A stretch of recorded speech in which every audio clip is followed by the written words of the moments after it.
Mike, we're here. Another day, another dollar. It almost feels like we're in paradise. I know you're in paradise. I don't know. You're in paradise more than me, probably. Well, let me tell you something. This weekend was so interesting because there's these 3 waterfalls we want to go see, right? They're 3. They're like over in the corner of the island. And so this is the second time we've tried to get over to see these waterfalls. And again, we didn't go see them because we kept going into the wrong side of the mountain. So finally, yesterday, we went up around this road and we found the entrance. It's got a nice big sign. It says enter here. I was like, really? Really?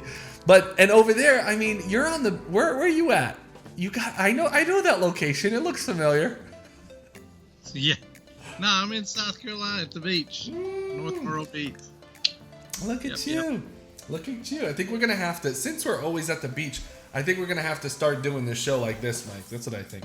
I think we're just going to have to start doing this show, with our shades on, you know what I mean? Exactly. And just kind of keep the shades on so that we know that we're always down by the beach. I think you should say that. I bought a new pair of sunglasses today. No, today? Dude, look, I just literally got these the other day. They're like Ray-Bans. Oh, that's cool. I like yeah, those. They're like blue tint.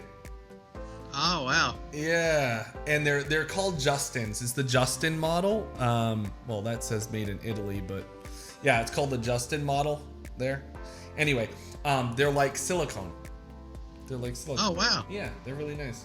So, yeah. So, yeah, speaking of the beach and where you're at, hey, I heard, are you okay? I heard there was an earthquake. There was an earthquake. What happened? Where were you? I was at the beach. We didn't feel it down here. Oh, you didn't feel it? Apparently, my wife slept through it. She didn't feel anything at home. I think it's more toward the mountains, but like there's a department store in our city that we live nearby. Okay. That it buckled some of the, I guess the marble flooring a little bit, cracked it a little bit. And then there's some damage up closer to where it is in the mountains, I think. So, okay. Yeah, it was a little weird. I was like, I woke up, well, this is 2020, everything else. We had a hurricane here at the beach. Monday. What? Last Monday is the earliest hurricane in history to hit during the hurricane season. Oh, my God. Usually it's September. So. Were you okay? In 1 week, we've had a hurricane and a earthquake in 1 week. Oh, my gosh. That's crazy. I wonder why. I can't wait to walk out on the beach and a tsunami come and knock me down. Oh my gosh. No, but seriously, if a tsunami hit, you guys would all be wiped out, wouldn't it? I mean, you guys would be done. Yeah, you'd have to do the show by yourself. Yeah, that'd be horrible. Oh my gosh. Yeah. I really hope things clear up over there. That's just insane. Well, I'll be on the beach looking for it. Yeah, right.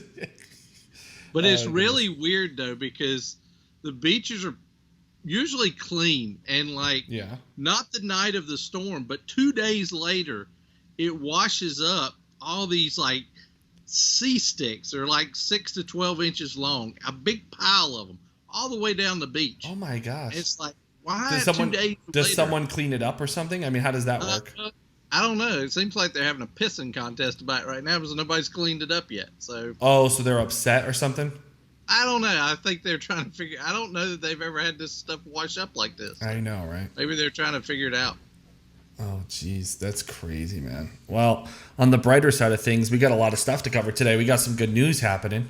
That's the truth. We got some good stuff happening. I think we should kind of kick it off with what you got. I know you mentioned earlier that you got some stuff cooking in the kitchen, or cooking on the beach, I should say. I should say cooking on the beach. So, ironically, the same buyer from the last time I was at the beach that bought one of my properties, apparently I need to come to the beach more. She's interested in buying 2 more of my properties. Oh, man. And one of them, I really don't want her to buy. You know how sometimes you get this property and you get them under contract. We just do minimal stuff and we get them under contract. Yeah. And so I started digging more on it, and I don't really like the property. I mean, I hope we sell it, but I tried to talk her out of buying it because she's a VIP buyer, so to speak. And I don't okay. want to get it and then there'd be a problem. Yeah, I was like, you sure you want that? Are you sure? I said, let me get something. And she's like, no. I want that one for cash, and then there's another one she wants to buy on owner financing. So I've done all I've diligently tried. But at least you told her, yeah, like you told her, and you said, hey, I don't like it, but there you go. And she's had her surveyor and builder to go down there. So if they're happy, who am I to say? Right. Yeah, I mean, I think I look at that. I look at like purchases with real estate, even like, everyday purchases. Some people will just, be happy with an Android device. Even though I'll tell them, like, why? I don't think you should do it. I don't think you should, but they do it anyway. And even though that's good of you for looking out, though. I mean, it really is. Even though they're a top-notch buyer, but I mean, at the end of the day, you can't force them. I mean, at the end of the day, she's like an older lady. She's like a grandma. It's like, hey, Grandma Davis. I like grandmas, though. I've done a lot of business with grandmas. I really have. I got something interesting here for you. Can you hear that? Is that a check? This is literally, I don't want to show any account numbers. So this is literally, let me do one of these. This is a check. It's a check. There's the bank. When is the last time you've held a check in your hand? It's probably been over 4 to 5 years, probably. At least. Okay, wait. Hold on. Nope. To a year or two. Sorry. Because I did a video about it. I don't know where that video is right now. I think I posted it in the group, but I got a closing and they mailed me a check. I think that was 2 years ago, and I did a video about that. That was the last time. Before that, though, it had to be like 4 or 5 years, maybe prior. It's been a long time. But you know how much this check cost me? I'm not gonna get. Don't guess. Let me just tell you. You know how you can get books of checks? This is one check. This one check cost me €9. €9.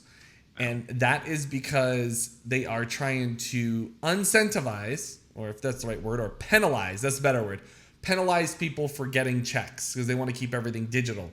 And they don't want people to come into the bank and get checks.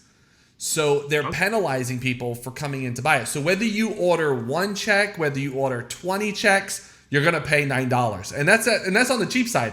Some banks charge you $15. I'm like, this is insanity, right?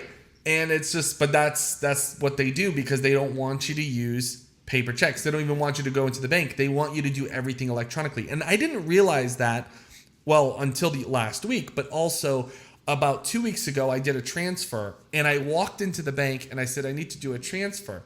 And she said, why are you here?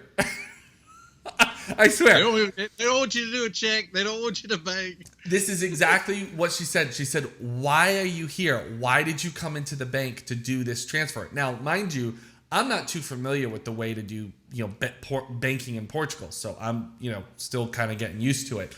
And I don't do like a whole bunch of large transactions or wires. If I do a wire, I've probably done more wires than transfers. So I go into the bank and the lady says, why are you here?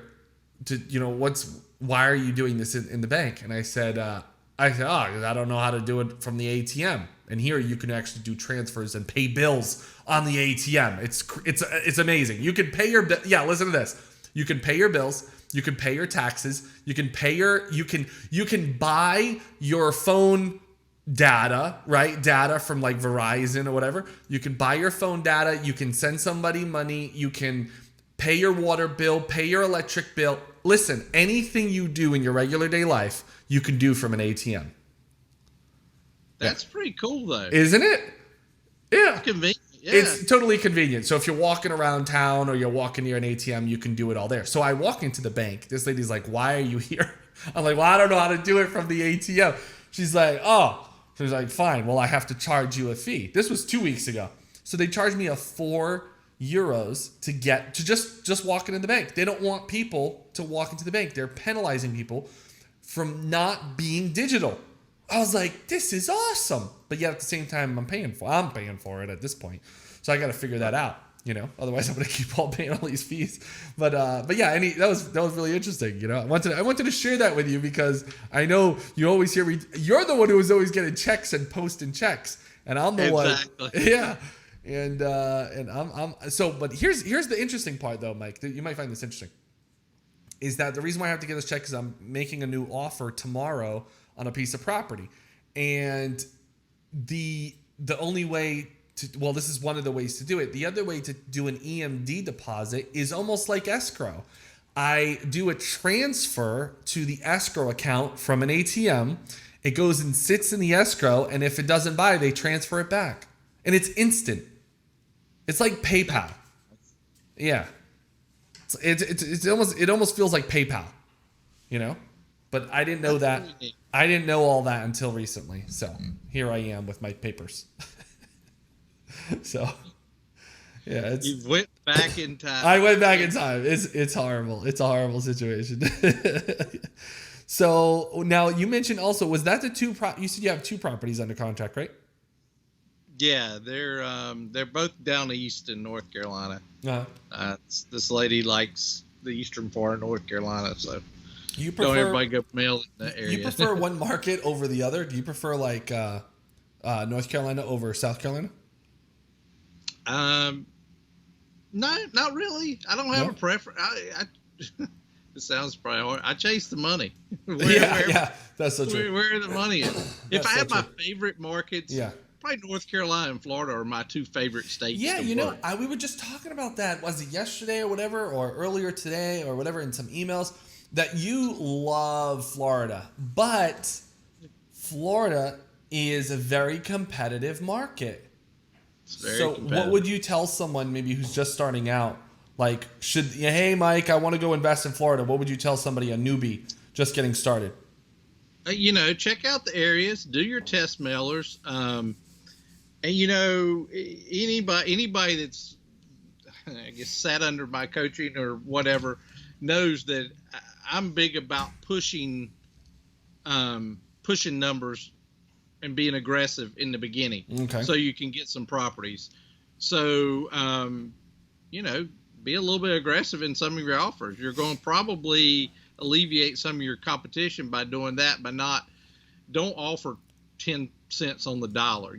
Be a little, get it up there further than that. That helps. But what I found out in Florida, what I love is that their records, everything's pretty much digital and online, so it's very easy to get stuff. A lot of other states are moving that way, but I just like this state, and I guess also I've worked with several title companies. I got a good relationship down there, so that helps too. So yeah, well, it's always good to have some good title companies, and it's actually really good and progressive of Florida to have all that data live. Excuse me, I didn't say that correctly. It's good that they have a lot of their data online and accessible. That's really good. Did you know, by the way, the state of North Carolina, did you hear about this?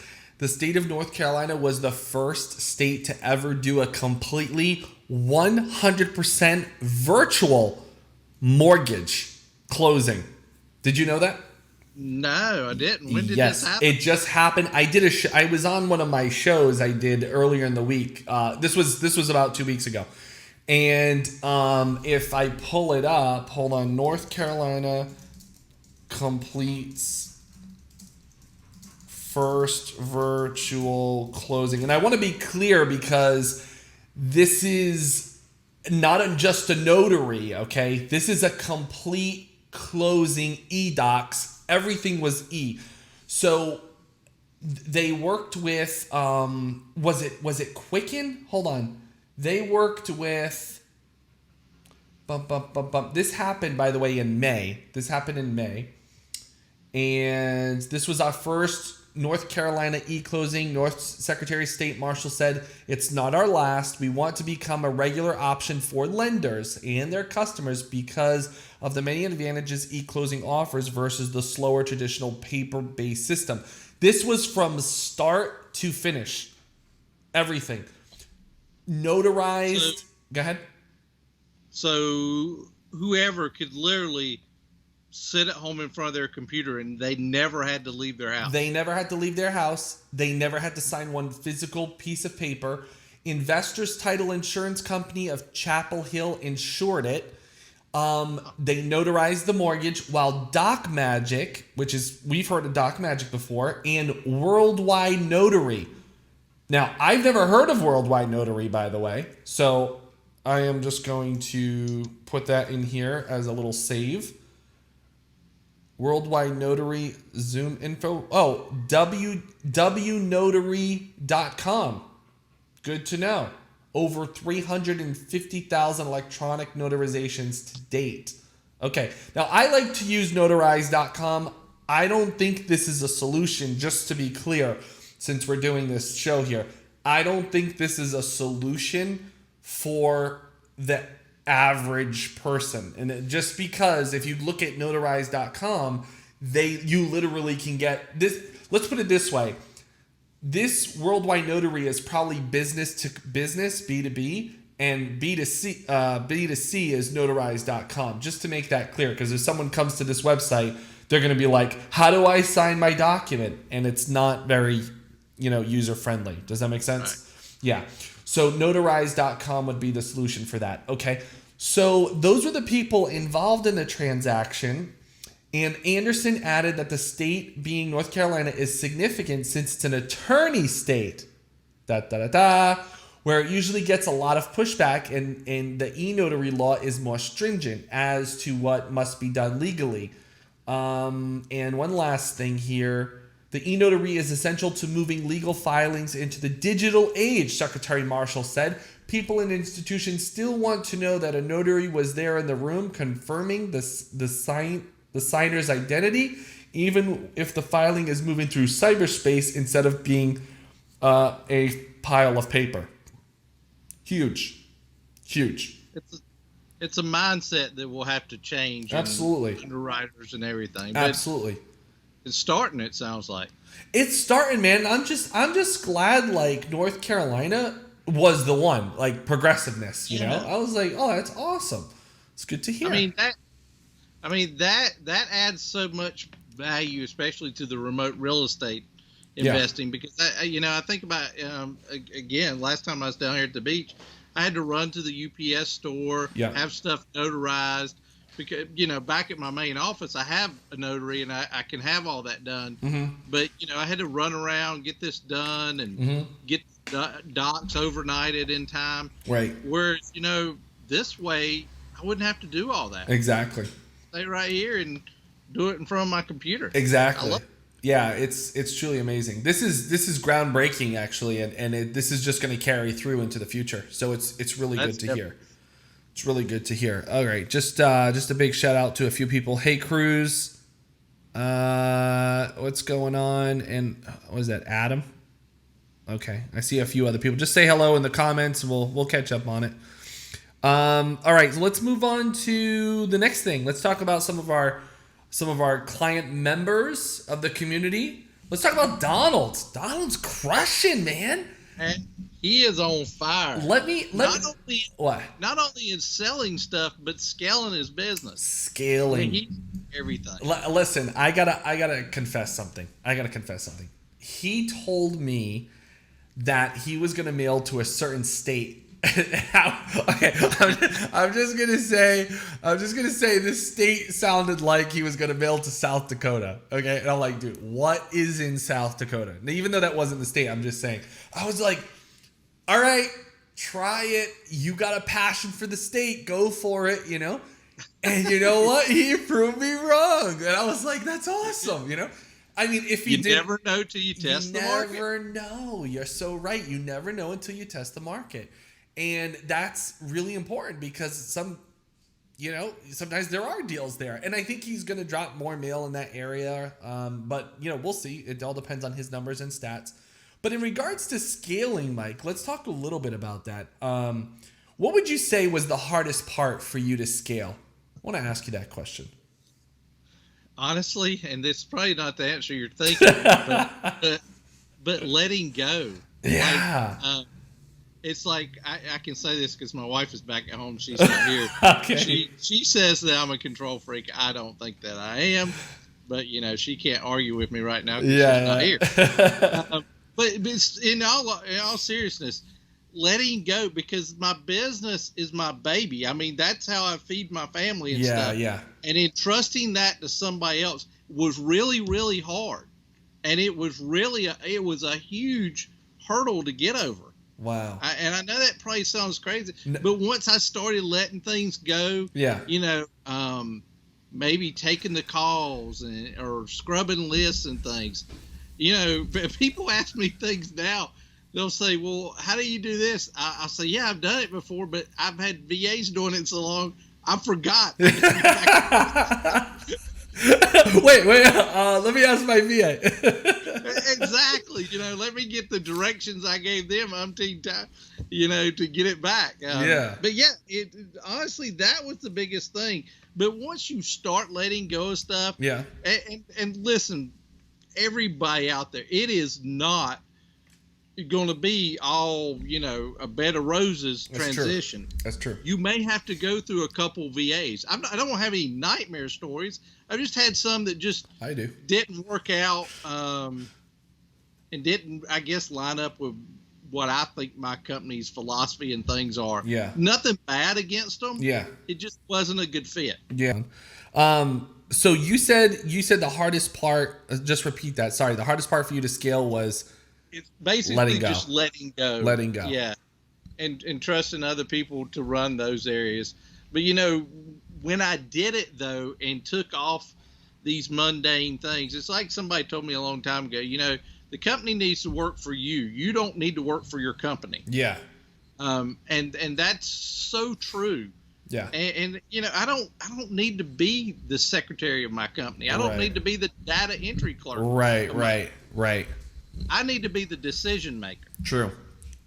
There was a quote I heard. I don't know if it's a quote, but it was a guy I heard in a podcast, and he said something so powerful and valuable. He said, the number one thing that you are to do as an entrepreneur, as the CEO of your business, is to replace yourself as quickly as possible. And that stuck with me. I was like, dang, that is a strong statement. He says, you are supposed to replace yourself. You are supposed to figure out how to make your tasks, yourself, more meaningless in the company. That is an entrepreneur. And I was like, dang, that's strong. And I can't argue with this guy, because this guy sold his business to Google. The guy knows what he's doing. Yeah, he's built up a few startups. He knows what he's doing. And he sold one of his startups to Google. The guy knows what he's doing. It's very impressive. He actually, his buddy, it was interesting. His buddy worked for acquisitions at Google. His buddy called him and said, you have what we're looking for, long story short. And he learned a lot just from when Google acquired his company. He was with them when they acquired, Google acquired them. He was with them for 1 year, and then the contract with them expired. Like, they had to move on. And he learned so much from that time. Anyway, it was just that quote that stuck out with me. Really, it was impressive. It was really impressive. So we talked about Donald's crushing it. That's awesome. Well done, Donald. And we have a bunch of people that are crushing it, by the way. We do. But we'll just highlight him for today, and then next week we'll jump on everybody else. Oh, well, well, actually, here we go down the line. We got Chad. Let's talk about Chad. I mean, you know a little bit more about this deal than I do, so let's talk about Chad for a minute. Yeah, this was a unique deal. It's a Florida deal, and but he started out thinking that we're going to get more than we thought we would for the property. But long story short, things come up during due diligence, and this one had some wetland issues, but he still made a good profit on it. And the cool thing, Nathan, is, and I helped him a little bit with his marketing stuff. And the cool thing is, we looked at his Zillow listing. In 44 days, he had something like 27 or 2,800 views. Wow. And like 70 some saves. Like, this property really was like getting a lot of attention. And we had it sold a couple times. Things, came through that didn't go through, but now it's sold. monies have went to everybody's accounts, and he's happy. Yeah, that's awesome. I was going to mention something about like state of Florida. Was that in one of those like areas that has the data online? Yeah, everything was online. So that was easy to get most of everything you needed offline and can look at stuff. And it was really as far as getting the data and things was an easy process. All right. Good stuff. All right. I do have a question for you, but first let's roll into Adam, and then I got a question for you about a property. I just like a question about selling a property. Let's talk about Adam. Adam is working on a creamy of a buyer. What's that about? What's going on there? He's got a buyer. Awesome.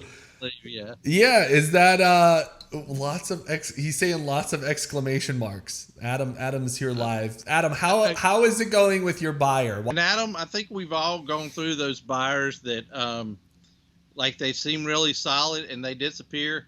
And I don't even know if the CIA can find some of them. It's like they just disappear, and for whatever reason. Yeah. Yeah, I certainly, if your buyer has not shown their face tonight in the morning, I would be on the phone with the next buyer.